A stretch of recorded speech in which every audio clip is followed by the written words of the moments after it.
Dnes má náš kraj viac sociálnych úradníkov v kanceláriách než opatrovateľek v teréne. To nie je sociálna pomoc, to je byrokracia. Opatrovateľka vstane skoro ráno, ide k starému človeku, ktorý sa nevie sám postaviť z postele. Pomôže mu obliecť sa, urobí raňajky, podá lieky. To je skutočná pomoc. Úradník sedí v kancelárii, vyplní formulár, pošle mail, napíše správu a zajtra robí to isté. To je vykazovanie pomoci. My sme obratili poradie hodnot.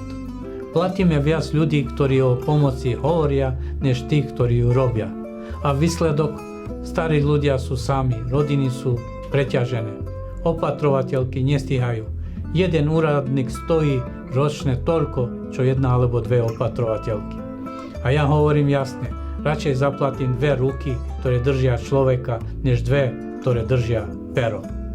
Keď budem viesť kraj, urobím audit všetkých sociálnych oddelení, znížim počet úradníkov na minimum, na ktoré je nevyhnutné a uvoľnené peniaze pôjdu na platy opatrovateľek a pracovníkov v teréne.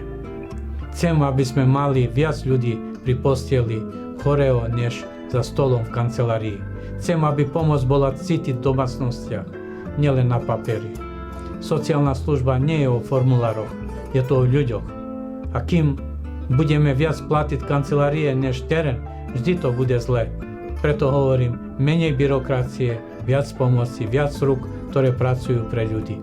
Menej rúk, ktoré pracujú pre šanóny, lebo kraj sa nerobí v kancelárii.